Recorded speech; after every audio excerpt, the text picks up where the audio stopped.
Hello everyone, this is Swati, आपकी English educator from Magnet Brains. कैसे हैं आप सब? सब लोगों ने बहुत अच्छे से कोऑर्डिनेटिंग कंजंक्शंस करे हैं या नहीं करे हैं? अगर नहीं करे हैं तो पहले बहुत अच्छे से कर लेना, because now we are moving ahead in this video continuing with our topic conjunctions and we are here going to start with subordinating conjunctions. Subordinating conjunctions. अब बिफोर वी स्टार्ट दिस, एक बार हम रिकैपिचुलेट करेंगे हमारे clauses. ठीक है, clause क्या होता है? अ ग्रुप ऑफ वर्ड्स, ठीक है, जिसमें सब्जेक्ट भी होता है, आपका वर्ब भी होता है और जो एक कंप्लीट सेंस देता है आपको। ठीक है, so clause is a group of words that includes a subject and a verb. जैसे कि अगर मैंने बोला Anna sings when she wakes up, Anna गाना गाती है, Anna sings when she wakes up. अब यहाँ पे देखो एना सिंग्स, ठीक है, एना मतलब गाना गाती है। कब गाती है? जब वो उठती है। Now this is a clause, ठीक है, when she wakes up. It has a subject and a verb. Okay, subject क्या है? शी, और वर्ब क्या है? Wakes up, right.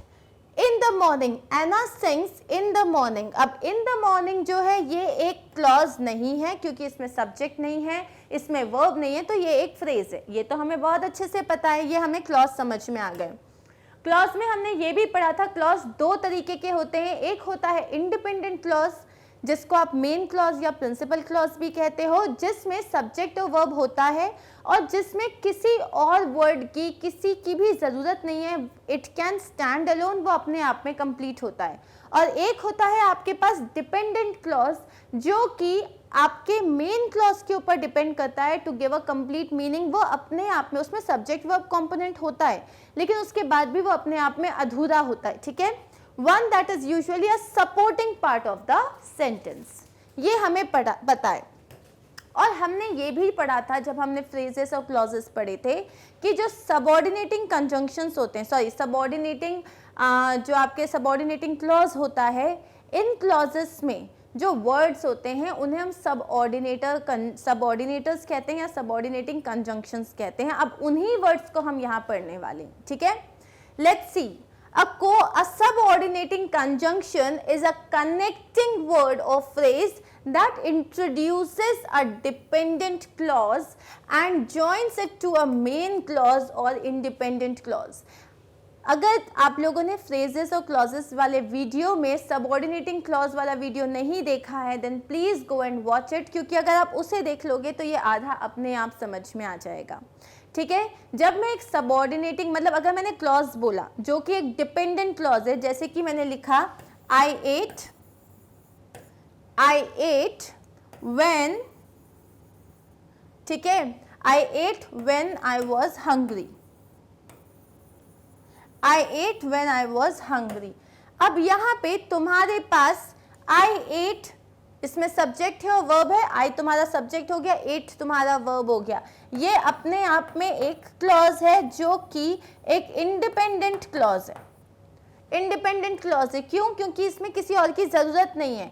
ये जो पूरा है ना, when I was hungry, when I was hungry जो है ये एक डिपेंडेंट क्लॉज है, क्योंकि ये अपने आप में कंप्लीट मीनिंग नहीं दे रहा है, ये डिपेंड कर रहा है इसके ऊपर। व्हेन आई वाज हंग्री, जब मैं हंग्री था, जब मैं हंग्री था तब क्या हुआ? तब आई एट। तो ये जो आपका है, ये है क्या?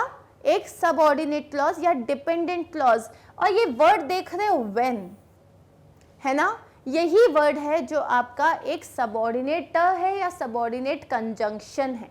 यही ऐसे बहुत सारे वर्ड्स होते हैं जो कि एक डिपेंडेंट क्लॉज को इंट्रोड्यूस करते हैं। एक डिपेंडेंट क्लॉज हमेशा एक सबऑर्डिनेट कंजंक्शन के साथ ही स्टार्ट किया जाता है। ठीक है, इसीलिए हमारे लिए ये समझना बहुत इंपॉर्टेंट है। And that's why I took the clauses वाला टॉपिक पहले, ताकि आपको वो क्लियर हो जाए, उसके बाद आपका कंजंक्शन क्लियर हो जाए। ठीक है, When a subordinating conjunction is linked to a dependent clause, अब जब आप एक subordinating conjunction को, कोई भी कंजंक्शन को डिपेंडेंट क्लॉज के आगे लगा देते हो, the unit is called a subordinate clause. ये मैंने आपको अभी बताया कि जब सबऑर्डिनेटिंग कंजंक्शन और उसके पीछे डिपेंडेंट क्लॉज लगा देते हो, पूरा का पूरा आप उसको बोलते हो डिपेंडेंट क्लॉज या subordinate clause. He was annoyed, वो इरिटेटेड था या वो अनॉयड था द ट्रेन हैड स्टॉप्ड, ठीक है, ही वॉज अनॉयड, ये एक सेंटेंस हो गया, द ट्रेन हैड स्टॉप्ड ये दूसरा सेंटेंस हो गया। आप लोगों ने ट्रेन में ट्रैवल किया होगा ना, ट्रेन में ट्रैवल करते करते कभी कभी होता है जैसे ट्रेन जो होती है वो फॉर नो रीज़न, ठीक है, कहीं पे रुक जाती है, अब चल ही नहीं रही है, चल ही नहीं रही है, चल ही नहीं रही, स्टेशन पे भी नहीं कि खरीद लिया कुछ खा लिया, अपन बोर हो जाते हैं, कुछ लोग नीचे उतरते हैं देखते हैं, कुछ लोग इरिटेट हो जाते हैं, अरे चल क्यों नहीं रही है, ड्राइवर भैया के पास जाते हैं कि भैया चल क्यों नहीं रही है ट्रेन। तो उसने सेम उसके साथ हुआ, ही वॉज अनॉयड, वो एकदम इरिटेट हो गया, क्यों, the train had stopped. Okay, अब मैं इस सेंटेंस को अगर ज्वाइन करना चाहूँ तो मैं क्या बोलूँगी, ही वॉज अनॉयड, क्यों अनॉयड था वो, because the train had stopped, because the train had stopped. अब ये जो है ही वॉज अनॉयड ये आपका एक इंडिपेंडेंट क्लॉज है, और because the train had stopped ये पूरा का पूरा आपका एक सब ऑर्डिनेट क्लॉज है या डिपेंडेंट क्लॉज कह सकते हैं हम इसको, ठीक है। तो यहाँ पे जब आपके सबऑर्डिनेटिंग कंजंक्शन होता है, जैसे कि you may be disappointed if you fail, अब यू मे बी डिसअपॉइंटेड, शायद तुम डिसअपॉइंटेड हो, ये अपने आप में एक मेन क्लॉज है, इसे किसी की जरूरत नहीं है। इफ यू फेल, अगर तुम फेल हो जाओगे, तो यहाँ पे ये जो वर्ड है इफ, ये क्या है, ये एक सबऑर्डिनेटिंग कंजंक्शन है जो कि इंट्रोड्यूस कर रहा है आपके डिपेंडेंट क्लॉज को, यू फेल, यू क्या है, एक सब्जेक्ट है, फेल क्या है, ये वर्ब है। तो ये क्लॉज तो है लेकिन ये एक अधूरा क्लॉज है, ये एक डिपेंडेंट क्लॉज है जो कि आपके मेन क्लॉज पे डिपेंड करता है। If you don't try you are doomed, अगर तुमने कोशिश नहीं की फिर तो तुम्हारा कुछ नहीं हो सकता, यू आर डूम्ड मतलब तुम्हारा कुछ नहीं हो सकता। तो यहाँ पे अगेन ये पहला डिपेंडेंट क्लॉज है, ठीक है, ये सबऑर्डिनेट क्लॉज है जो कि स्टार्ट हो रहा है if you don't try, you are doomed ये एक मेन क्लॉज है, इसको किसी की जरूरत नहीं है, ठीक है। अब हम आते हैं एग्जाम्पल्स में। As Sherry blew out the candles atop her birthday cake, अब देखो यहाँ पे क्या है, जैसे ही शेरी ने अपने केक पे, अटॉप का मतलब होता है उसके ऊपर जो बर्थडे कैंडल्स लगी हुई है उसको ब्लू किया, मतलब उसको फूंक मारी, she caught her hair on fire, तो उसने ऐसे करके अपने बाल पीछे नहीं किए तो उसके बालों में आग लग गई। Okay, she caught her hair on fire. तो यहाँ पे अब यहाँ देखो ये जो सेंटेंस है, she caught her hair on fire, उसके बालों में आग लग गई, ये एक अपने आप में कंप्लीट सेंटेंस है। शी तुम्हारा सब्जेक्ट है, कॉट जो है वो वर्ब हो गया।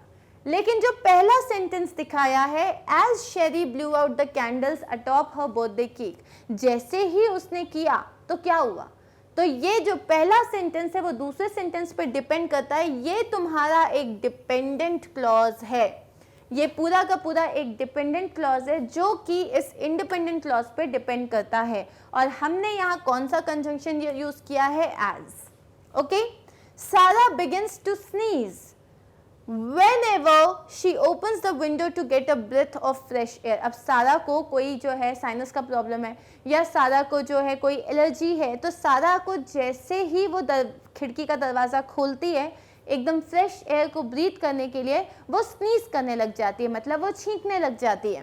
तो whenever, अब यहाँ पे whenever she opens the window to get a breath of fresh air, ये एक डिपेंडेंट क्लॉज है जिसका मतलब क्या है कि जब भी वो दरवाज़ा, खिड़की का दरवाज़ा खोलती है ब्रेथ ऑफ फ्रेश एयर के लिए, तो क्या हो जाता है, सारा बिगिंस टू स्नीज। ये एक कंप्लीट क्लॉज है, इंडिपेंडेंट क्लॉज है जो किस पे डिपेंड करता है, मतलब जो किसी चीज़ पे डिपेंड नहीं करता, और ये क्लॉज तुम्हारा इस पे डिपेंड करता है, ठीक है। तो व्हेनेवर क्या हो गया, ये एक सबऑर्डिनेटिंग कंजंक्शन हो गया। व्हेन द डोरबेल रैंग, जब बेल बजी, घंटी बजी दरवाजे की, माई डॉग बार्क्ड लाउडली, मेरे कुत्ते ने बहुत जोर से भौंका। अब यहाँ पे सिंपल सेंटेंस है, मेरे कुत्ते ने बहुत जोर से भौंका, गुड गुड वेरी गुड। जब डोरबेल बजी, अब ये देखो, अगर तुम सिर्फ इस सेंटेंस को देखो, जब डोरबेल बजी तब क्या हुआ, तब कुछ हुआ था क्या। अब ये हमको कैसे पता चलेगा, जब हम इस क्लॉज को लिखेंगे। और यहाँ जो ये सेंटेंस है व्हेन, ये हमको इस सेंटेंस को इस सेंटेंस के साथ लिंक करने में हेल्प कर रहा है, इसीलिए ये हो गया हमारा सबऑर्डिनेटिंग कंजंक्शन। ओके, अब सबऑर्डिनेटिंग कंजंक्शंस जो होते हैं, can be found in sentences containing two clauses. Subordinating conjunction obviously एक sentence में दो clauses होने चाहिए, सिर्फ तभी आप subordinating conjunction use कर सकते हो. एक होना चाहिए main clause और एक होना चाहिए dependent clause या subordinate clause, जो अभी हमने इतने examples देखे. They must come at the beginning of a dependent clause. अब ये जो है इसको याद रखो, रट लो कि कभी भी कोई भी सबऑर्डिनेटिंग कंजंक्शन तुम्हारे डिपेंडेंट क्लॉज को इंट्रोड्यूस करता है उसके पहले आता है, वो कभी भी तुम्हारे मेन क्लॉज के पहले नहीं आएगा. Subordinators help lend meaning to a sentence by linking two ideas. अब सबऑर्डिनेटर्स मतलब ये जो कंजंक्शंस है व्हेन, इफ, एज, जो अभी हमने 3 एग्जाम्पल्स देखे थे. सबऑर्डिनेटर्स क्या करते हैं, ये आपके इसको मीनिंग देते हैं, आपके डिपेंडेंट क्लॉज को मेन क्लॉज के साथ लिंक करके आपके पूरे सेंटेंस को एक प्रॉपर मीनिंग प्रोवाइड करते हैं. ठीक है. Subordinating conjunctions are also known as subordinators, या इनको सबऑर्डिनेट कंजंक्शंस बोलते हैं, या इनको कॉम्प्लीमेंटाइजर्स भी बोलते हैं.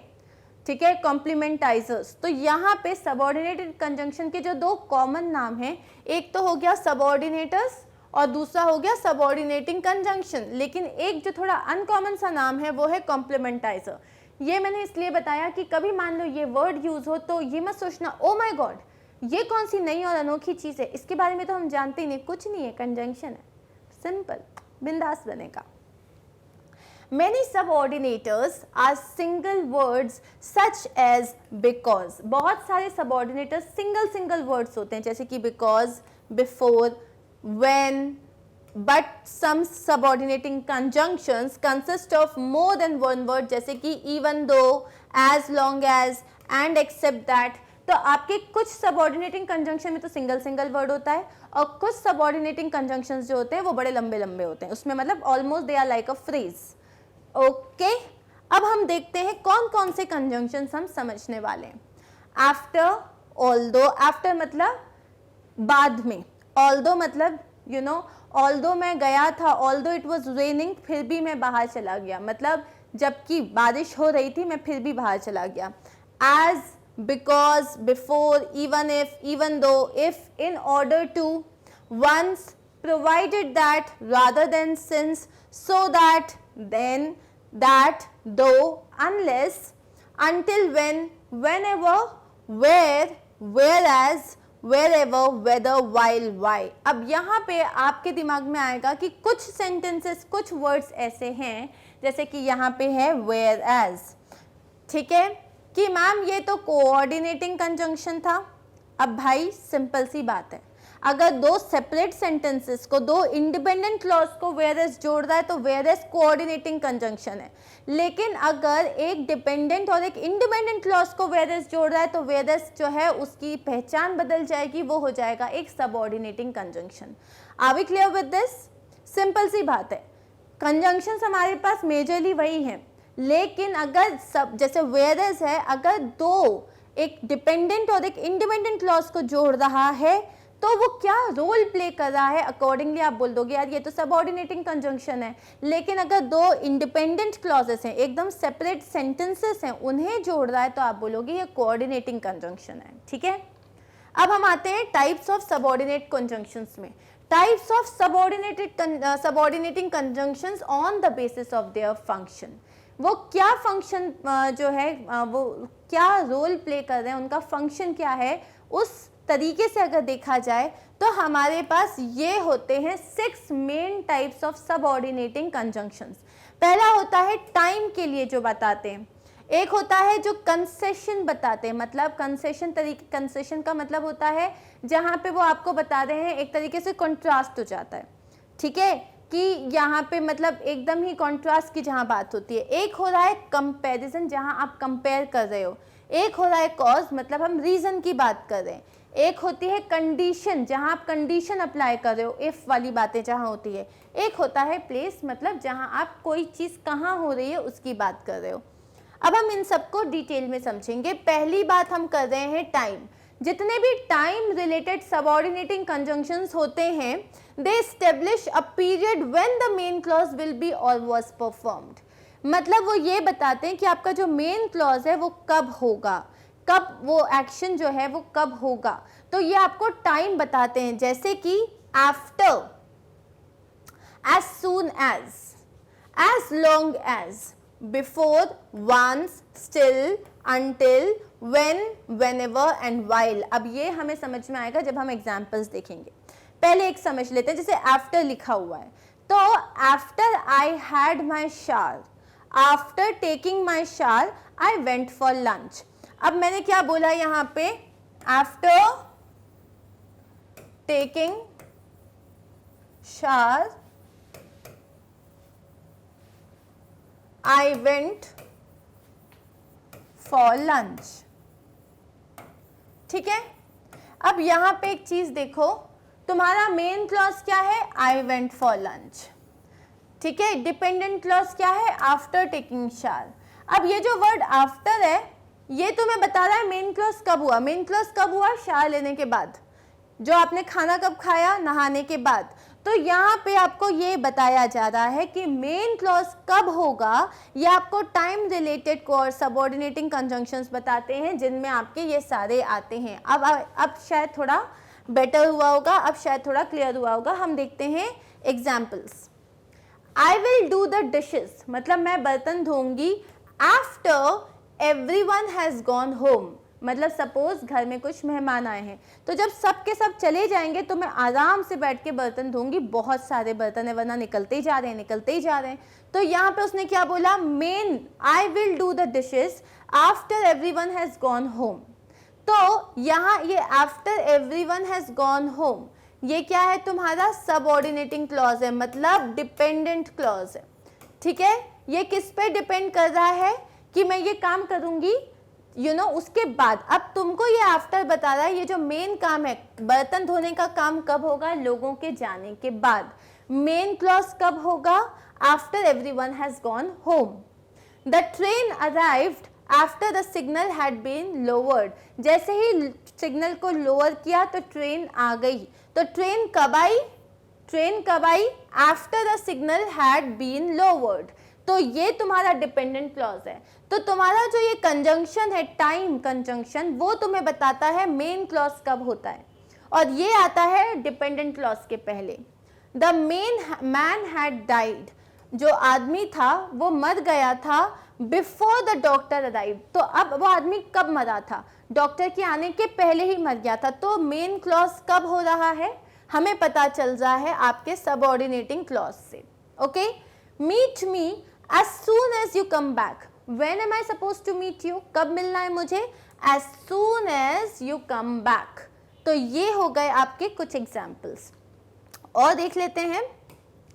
I would die before I lied, मतलब झूठ बोलने से पहले मैं मर जाना पसंद करूंगा, या झूठ बोलने से पहले मैं मर जाऊंगा। कब मरोगे बेटा तुम, झूठ बोलने से पहले। ठीक है, मतलब नॉट तुम, ये जो डायलॉग मार रहा है वो। Make hay while the sun shines, इसका मतलब क्या होता है, अपॉर्चुनिटी को, जैसे कोई भी है, जैसे ही अपॉर्चुनिटी मिले ग्रैब कर लो। ये नहीं है कि नहीं पहले तो मैं ये करूँगा फिर मैं वो करूँगा, उसके बाद ये जो अपॉर्चुनिटी, तब तक अपॉर्चुनिटी कोई और लेके चला जाएगा। इसीलिए make hay while the sun shines, it is a proverb। अब make hay, when do you want to make hay, while the sun shines। When do you want to make hay, while the sun shines। I returned home after the sunset, तुम घर कब आए, after the sunset। Okay, he will do it as soon as he comes। When is he going to do it, कब करेगा वो काम, जैसे ही वो घर आ जाएगा। I found it when I was walking to school, मुझे वो चीज़ कब मिली, I found it, सपोज आपकी वॉच घूम गई थी, ओके, तो आपने बहुत ढूंढा, आपको नहीं मिली। I found it when I was walking to school, अब जब मैं स्कूल के लिए जा रहा था तब आपने देखा कि वापस आपके रास्ते में कहीं गिर गई थी और आपको वो मिल गई। So I found it when I was walking to school। So question अगर मैं करूँ, when did you find it, when I was walking to school। अब सेकेंड जो टाइप होता है वो होता है कंसेशन, या जिसको हम बात कर रहे हैं कॉन्ट्रास्ट की, जो एक ऑपोजिट आइडिया जो है डेमोन्स्ट्रेट कर रहा है। Concession conjunctions highlight an action that took place in spite of an obstacle और हिंड्रेंस, मतलब अब यहाँ पे आप बोल रहे हो कि ये हो रहा था फिर भी मैंने ये किया, या ये मुश्किल आ गई थी फिर भी मैंने ये किया। तो आपने यहाँ पे क्या बता रहे हो कि कोई आपके पास मुश्किल आई, कोई ऑब्स्टिकल था, कोई हिंड्रेंस था, उसके बाद भी आपने उस एक्शन को किया। तो इसके कौन कौन से होते हैं? Though, although, however, as, even if, whatever, whichever, as though and even though. तो बेसिकली हम जो सबसे ज़्यादा यूज़ करते हैं वो होता है though, although, however, as, even if, मतलब मेजरली हम सारे यूज़ करते हैं, ठीक है। तो यहाँ हमने क्या बोला? Even if I will come, even if my mom will say no, या even if my mom says no, मतलब कि मैं तो आऊँगी, I am definitely coming to the party even if my mom says no, मतलब अगर मेरी mom मना करती तब भी मैं पार्टी में आऊँगी। तो यहाँ पे क्या हुआ? आपने बोला ऑब्स्टिकल क्या था? मम्मी का मना करना, लेकिन आपने क्या बोला? आप स्टिल वो काम कर रहे हो। एग्जाम्पल्स देखते हैं। Alice wrote the report even though it was assign to Prisha. Alice ने पूरी रिपोर्ट लिखी इवन दो वो जो पूरा असाइनमेंट था वो किसको लिखना था? वो प्रिशा को लिखना था, प्रिशा को असाइन था, उसके बाद भी एलिस ने वो रिपोर्ट लिखी, ठीक है। तो यहाँ पे क्या है? कॉन्ट्रास्ट, दिया काम किसको था? प्रिशा को, किया किसने? एलिस को, कॉन्ट्रास्ट हो गया। तो ये इवन दो का मतलब क्या होता है? जबकि वो किसको दी गई थी? प्रिशा को दी गई थी। Although he is poor he is honest. अब यहाँ ऑल्दो का मतलब क्या है? जबकि, मतलब वैसे तो वो पुअर है, उसके बाद भी वो ऑनेस्ट है। तो यहाँ पे ऑल्दो क्या बता रहा है? एक जगह आप बोल रहे हो कि वो गरीब है, एक जगह आप वो बोल रहे हो कि वो बहुत ज़्यादा ईमानदार है। तो ये दो ऑपोजिट आइडियाज़ हैं जिसको आपने किससे लिंक किया? ऑल्दो। ऑल्दो का मतलब होता है कि, मतलब इसको हम हिंदी में कैसे बोलेंगे कि वह बहुत गरीब है, उसके बाद भी वो ईमानदार है, ठीक है।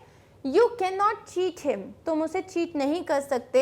However clever you may be, मतलब तुम कितने भी क्लेवर हो तुम उसे चीट नहीं कर सकते। Hot as it is, we must go out. Hot as it is, मतलब ठीक है बाहर अभी जितनी भी गर्मी है हमें बाहर जाना ही पड़ेगा। Hot as it is, ठीक है। He tried often, still he could not pass. उसने बहुत बार ट्राई किया फिर भी वो पास नहीं हो पाया। अब इसको मैं ऐसे भी कह सकती हूँ, although he tried often, he could not pass. Though he tried often, he could not pass.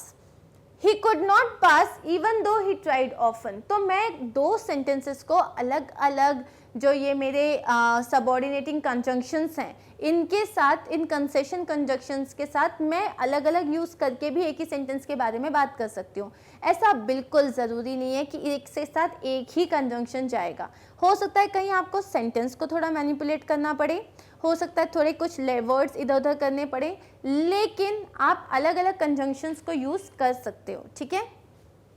अब हम बात करते हैं कंपैरिजन की। कंपैरिजन की मतलब जहाँ मैं ये बोल रही हूँ वो मुझसे ज़्यादा समझदार है, हम दोनों इक्वल समझदार हैं, या मैंने बोला कि उससे कम, उससे ज़्यादा, तो जहाँ मैं कंपेयर कर रही हूँ।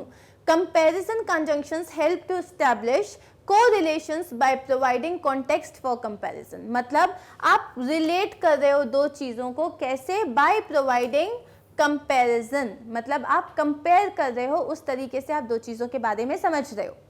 They include as dash as, जैसे कि he is as sweet as she is, मतलब वो उतना ही स्वीट है जितनी कि ये स्वीट है।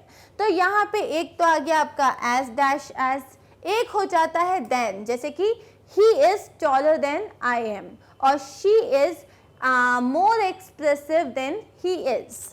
As much as, so I love my daughter as much as I love my son, मतलब मैं अपनी बेटी से उतना ही प्यार करती हूँ जितना मैं अपने बेटे से प्यार करती हूँ।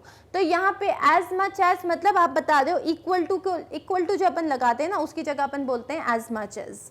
No less than, I love you no less than your brother, मतलब मैं तुमसे तुम्हारे भाई के कंपैरिजन में बिल्कुल भी कम प्यार नहीं करती। ये मम्मी लोग जो यूजुअल डायलॉग्स मारते हैं ना, उस तरीके से। इन कॉन्ट्रास्ट टू, अब इन कॉन्ट्रास्ट टू का मतलब है यहाँ पे भी आप कंपेयर कर रहे हो कि वो तो कितनी इंटेलिजेंट है in contrast to her brother, जो कि बिल्कुल इंटेलिजेंट नहीं है। तो यहाँ आपने क्या किया? अगेन कंपेयर किया है। एंड वाइल, ठीक है। अब एंड वाइल तो यहाँ पे इसको हम देखते हैं हम इसे यूज कैसे करते हैं। Abhay help the poor in contrast to his brother who merely did anything. Abhay जो था उसने सारे गरीबों की मदद की, इन कॉन्ट्रास्ट टू मतलब जबकि उसका जो भाई था उसने कुछ नहीं किया, he hardly did anything. In contrast to मतलब उसके opposite, okay. He is more intelligent than you, वो तुमसे ज्यादा समझदार है। He is as clever as I am, वो उतना ही क्लेवर है जितनी कि मैं। He likes me no less than you, he likes me no less than you मतलब वो मुझे पसंद करता है उतना ही पसंद करता है जितना वो तुम्हें पसंद करता है। नो लेस देन मतलब बिल्कुल भी ऐसा नहीं है कि तुमसे कम। I will succeed whereas you will fail, मैं तो छा जाऊंगी, मैं तो एकदम सक्सेस पा जाऊंगी जबकि तुम फेल हो जाओगी। अब यहाँ पे क्या है, कंपेयर किया है कि मुझे तो सक्सेस मिलेगी, तुमको फेलियर मिल जाएगा, ओके। अब हम नेक्स्ट जो बात कर रहे हैं वो है कॉज और रीजन की। अभी हमने क्या समझा, टाइम, कंसेशन, और उसके बाद जो अभी हमने थर्ड पढ़ा था वो क्या था, जहाँ पे मैं बात कर रही हूँ कि कंपैरिजन की, ठीक है। तो टाइम, कंसेशन, कंपैरिजन। अब हम पढ़ रहे हैं कॉज या reason. Cause conjunctions tell the reason or reasons why the activities of a main clause were happening. कोई काम क्यों किया गया, जैसे कि as, because, in order that, since, etc. I did this in order to make you feel better. My mother gave me a medicine in order to make me feel better. My mother gave me a medicine as I wasn't feeling well. My mother gave me a medicine because I wasn't feeling well. तो यहाँ सब जगह आप क्या बता रहे हो, reason, किसी काम के होने का आप रीजन बता रहे हो। एग्जाम्पल्स देख लेते हैं। Garima dreamed about cheese because she had eaten so much of it the night before. मतलब गरिमा को रात में सपने में भी चीज आया, क्यों? क्योंकि उसने दिन भर इतना सारा चीज खाया था। क्यों आया? क्योंकि उसने बहुत सारा चीज खाया था। I will give up my claim since you insist on it. ठीक है, जैसे आपने क्लेम किया नहीं नहीं ये मेरा है, नहीं ये मेरा है, नहीं ये मेरा है, सामने वाले ने बोला नहीं कुछ भी हो जाए ये तो मेरा है, ठीक है मैं अपना क्लेम जो है वापस ले लेता हूँ कि भाई ठीक है तुम्हारा ये। क्यों? क्योंकि तुम उस पर इतना इंसिस्ट कर रहे हो, since you insist, ठीक है। अब ये क्यों किया तुमने, क्लेम वापस क्यों ले लिया? क्योंकि तुमने इंसिस्ट किया। तो यहाँ पे भी since क्या दे रहा है, तुम्हें एक रीजन दे रहा है। Let us go to bed as it is midnight. चलो सोने चलते हैं। क्यों? as it is midnight क्योंकि आधी रात हो चुकी है। I love him because it is good. Okay, he is good कर देते हैं अपन। Okay, I love him because he is good. मैं उससे प्यार करती हूँ, क्यों? क्योंकि वो अच्छा है। As she was not there, I spoke to her mother. अब क्योंकि वो घर पे नहीं थी इसलिए मैंने उसकी मॉम से बात की। तो यहाँ पे जो तुम्हारा as आ रहा है ये क्या हो गया है, ये जो as है वो तुम्हें रीजन दे रहा है। I love her because she is beautiful. मैं उससे प्यार करता हूँ क्योंकि वो बहुत खूबसूरत है। I will go there since you desire it. हम वहाँ जाएंगे क्योंकि तुम चाहते हो। Let us go to bed as it is 12. चलो सोने चलते हैं क्योंकि 12 बज गए हैं। I cannot see for it is very dark. मैं नहीं देख सकती क्योंकि बहुत ज़्यादा अंधेरा है। तो ये सारे वर्ड्स क्या कर रहे हैं, ये सारे के सारे वर्ड्स हमको रीज़न दे रहे हैं किसी चीज़ के होने का reason. Okay, now let's move on to the next one which is condition. Condition conjunctions introduce rules under which a main clause perform. मतलब अगर बारिश हुई तो मैं नहीं आऊँगा, अगर तुमने अच्छी पढ़ाई करी तो तुम पास हो जाओगे। तो यहाँ पे जो तुम्हारा डिपेंडेंट क्लॉज है जिसके आगे एक कंडीशन लगती है, उस कंडीशन के बेसिस पे तुम्हारा मेन क्लॉज एक्ट करता है। मतलब जितने भी ये हैं इवन इफ इन केस और if, provided that, unless, whether, as, on condition, provided, etcetera. अब ये सारी जैसे कि I will eat your lunch और I will eat my lunch provided you eat with me, मतलब मैं तब खाऊंगा जब तुम मेरे साथ खाओगी। तो तुमने एक जगह कंडीशन दी है, तो यहाँ पे क्या हुआ, जहाँ पे आपका जो मेन क्लॉज है वो उस कंडीशन के हिसाब से परफॉर्म करता है। So if I'll call you, you have to come. So you have to come तुम्हारा मेन क्लॉज हो गया। ये परफॉर्म किसके हिसाब से कर रहा है, तुम्हारे डिपेंडेंट क्लॉज के हिसाब से कर रहा है। अब हम एग्जाम्पल्स देखेंगे। If he is going to be there, अब अगर वो वहां पे जा रहा है, मतलब अगर वो वहां होगा, if he is going to be there, I am not going to the party. ठीक है, मतलब ये जो फ्रेंड्स में झगड़ा हो जाता है ना, ये वाली स्टोरी चल रही है, अगर वो पार्टी में आ रहा है तो मैं नहीं आऊंगी। तो तुम्हारा जो ये मेन क्लॉज है, I am not going to the party, ये किस पे डिपेंड करता है? If he is going to be there, अगर वो वहां पे होगा तब। I can not trust you, मैं तुम पे विश्वास नहीं कर सकती, unless you give it in writing, मैं तुम पे कब तक विश्वास नहीं कर सकती? जब तक तुम मुझे राइटिंग में नहीं दो। ठीक है, किसी ने बोला कोई बात नहीं, मैं आपको रेंट जो है अगले महीने दे दूंगा, बोले नहीं नहीं ऐसे नहीं होता है, मुझे लिख के दो, साइन करके दो, मैं तुम पे तब तक विश्वास नहीं कर सकती। अब ये जो है you give it in writing, ये है आपका मेन क्लॉज, और डिपेंडेंट क्लॉज क्या है? I can not trust you, sorry I can not trust you, ये मेन क्लॉज है, unless you give it in writing, ये तुम्हारा डिपेंडेंट क्लॉज है। I agree to these terms, मैं इन टर्म्स पे अग्री करता हूं, ये तुम्हारा मेन क्लॉज है। ठीक है, provided you agree to my terms, मैं तुम्हारी बात मानूंगा, प्रोवाइडेड तुम मेरी बात मानो, मतलब मैं तुम्हारी बात मानूंगा सिर्फ तभी मानूंगा जब तुम मेरी बात मानोगे। He ran as if he had been shot, वो ऐसे भाग रहा था जैसे उसके ऊपर किसी ने गोली चला दी हो। ठीक है, तो यहाँ पे अब हम देखते हैं नेक्स्ट वन, वो है रिजल्ट और कॉन्सिक्वेंस। रिजल्ट मतलब किसी चीज का फाइनली क्या रिजल्ट निकला, उस चीज का क्या निष्कर्ष निकला। Result conjunctions tell the result और कॉन्सिक्वेंस। ठीक है, जैसे कि सो दैट या सच दैट। अब एग्जाम्पल देखते हैं, he was so tired that he could not walk, वो इतना थका हुआ था कि वो चल ही नहीं पा रहा था। The boys made such a great noise that nothing could be heard. लड़कों ने इतनी ज्यादा आवाज करी कि कुछ सुनाई ही नहीं दे पाया। अब यहाँ पे क्या है, वो इतना ज्यादा थका था, अब रिजल्ट क्या निकला कि वो चल नहीं पाया। लड़कों ने इतनी ज्यादा आवाज करी, रिजल्ट क्या निकला कि कुछ भी सुनाई नहीं दे पाया। ठीक है, तो यहाँ पे हम कॉन्सिक्वेंस की बात कर रहे हैं। In each example below, the subordinating conjunction is in bold and the subordinating clause is shaded. The normal text is a main clause. इसका मतलब यहाँ पे देखो, keep your hand on the wound.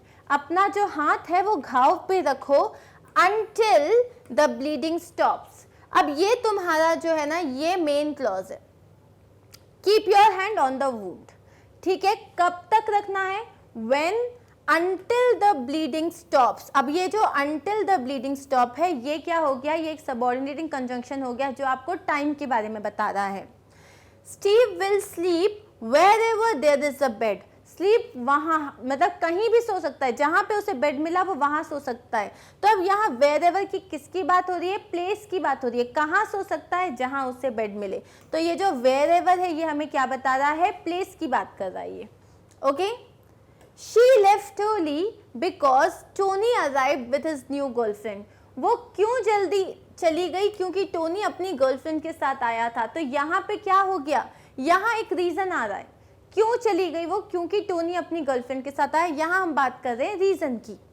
If it rains, the bet is off. अगर बारिश हुई तो शर्त खत्म हो जाएगी। तो यहाँ पे कंडीशन आ गया। क्या कंडीशन है? कि अगर बारिश हुई तो हमारी शर्त खत्म हो जाएगी। तो इसीलिए ये हो गई कंडीशन की बात। Even though she is skinned, she will still look $1 million. मतलब इवन दो वो स्किन्ड है, मतलब उसकी तबीयत ठीक नहीं है, तब उसके बाद भी वो बहुत खूबसूरत लगेगी। तो यहाँ किसकी बात कर रहे हैं हम? कॉन्ट्रास्ट की बात कर रहे हैं। तो ये कंसेशन बता रहा है। Okay, I will succeed whereas you will fail. मैं जो हूँ मैं जीत जाऊंगा, मैं सक्सीड करूंगा, जबकि तुम फेल हो जाओगे। यहाँ हम कंपैरिजन कर रहे हैं। As soon as I reached school, the bell rang. When did the bell rang? When did the bell ring? Bell कब बजी? जैसे ही मैं स्कूल पहुंचा। तो हमें क्या बताया जा रहा है? टाइम के बारे में बताया जा रहा है। As soon as क्या हो गया? Time. I found my pen where I had left it. कहाँ मिला तुमको तुम्हारा पेन? जहां तुमने उसे छोड़ा था। तो यहाँ हम बात कर रहे हैं प्लेस की। We eat so that we may live. हम क्यों खाते हैं? ताकि हम जिंदा रह सकें। यहाँ पे हम बात कर रहे हैं पर्पस की, रीजन की। He spoke in such a low voice that few could hear him. अब यहाँ पे वो उसने इतना धीरे बोला, उसके धीरे बोलने मतलब कि बहुत ही कम लोगों को सुनाई दिया। तो यहाँ रिजल्ट की बात करें, उसने धीरे बात की तो कम लोगों को सुनाई दिया। ठीक है। If you want piece be prepared for war. अगर तुमको पीस चाहिए तो तुम वॉर के लिए तैयार हो जाओ। अगर तुमको पीस, यहाँ अगेन हम कंडीशन की बात कर रहे हैं। She did as I told her to do. उसने वैसा ही किया जैसा मैंने उसे करने के लिए कहा था। यहाँ हम बात कर रहे हैं how did she do something, manner की बात कर रहे हैं। He is honest though he is poor. वो ऑनेस्ट है जबकि वो बहुत गरीब है। यहाँ हम किस चीज़ की बात कर रहे हैं? कॉन्ट्रास्ट, कंसेशन की बात कर रहे हैं। He is taller than I am. वो मुझसे ज़्यादा लंबा है। यहाँ हम कंपैरिजन कर रहे हैं। ठीक है। अब जितने भी हमने अभी तक सबऑर्डिनेटिंग कंजंक्शंस पढ़े हैं उसके हम कुछ एग्जांपल्स देखेंगे and then we are sorted with it. तो जैसे एज किसके लिए यूज होता है? रीजन के लिए। As it is raining I am staying इन।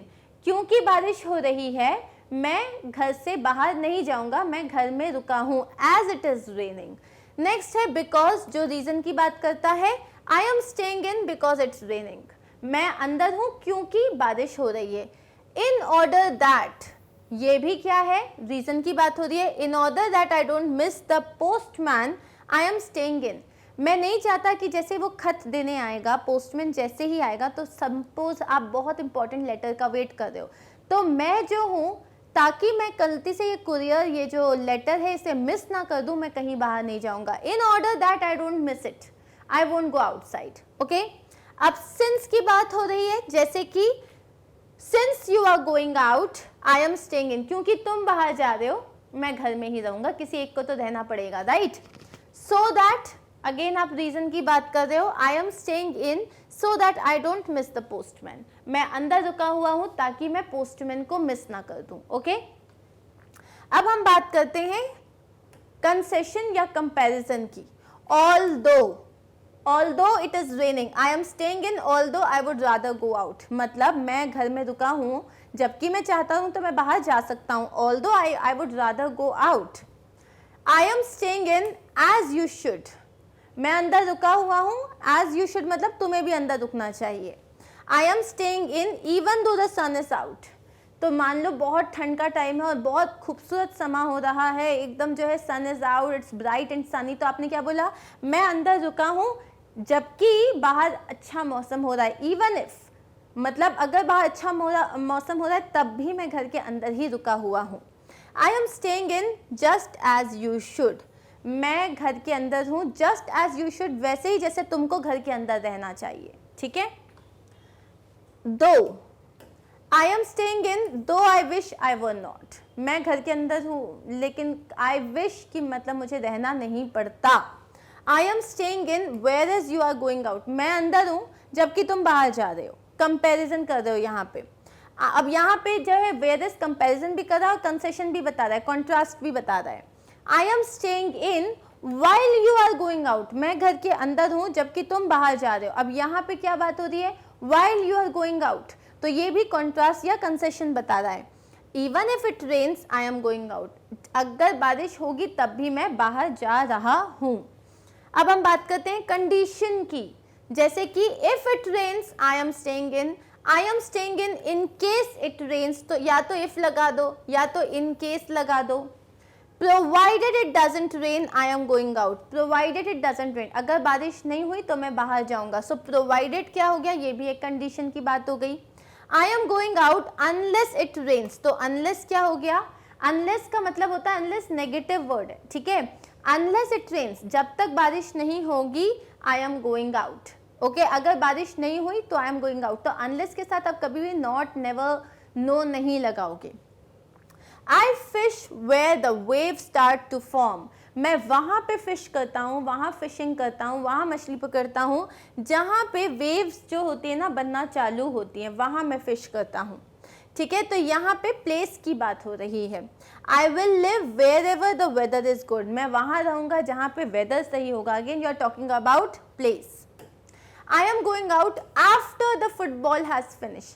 ये जो फुटबॉल मैच फिनिश हो जाएगा उसके बाद मैं जाऊँगा। So you are talking about time. I am going out as soon as the football has finished. तो जैसे ही फुटबॉल मैच खत्म हो गया, जैसे ही ये खत्म हुआ वैसे ही मैं चला जाऊंगा as soon as. I am staying out as long as the weather stays good. मैं कब तक बाहर हूँ? जब तक वेदर अच्छा है. As long as, again this is talking about time. I am going out before the rain starts. बारिश स्टार्ट होने के पहले मैं घर से जाके सामान लेके वापस आ जाऊंगा. I am going out once the football has finished. मैं बाहर जा रहा हूँ जैसे ही फुटबॉल मैच खत्म हो जाएगा. ये सारी बातें हो रही है टाइम के बारे में, राइट? अब और भी है टाइम से related. I am out till the weather turns bad. जब तक वेदर खराब नहीं होगा तब तक मैं घर से बाहर ही हूँ. I am staying out until the weather turns bad. अब till और until आप यूजुअली जो है एक्सचेंज कर सकते हो, मतलब ये ऑलमोस्ट रिप्लेसेबल है. I am going out when the weather improves. मैं कब जा रहा हूँ बाहर? जब वेदर इम्प्रूव हो जाएगा. I go out whenever the weather is good. मैं कब बाहर जाता हूँ? जब भी मौसम अच्छा हो जाता है. I will stay out while the weather is good. मैं बाहर हूँ जब तक मौसम अच्छा है तब तक मैं बाहर हूँ. While the weather is good. Okay? So guys, done. Subordinating conjunctions हमारे पूरे हो चुके हैं. 6 टाइप के हमने सबऑर्डिनेटिंग कंजंक्शंस पढ़े. I hope you are clear with this. ठीक है, so thank you so much. We are sorted here. In our next video we are going to start with correlative conjunctions. ठीक है, so stay tuned, stay here with Magnet Brains, and I'm going to see you soon in our next video. Take care. Bye.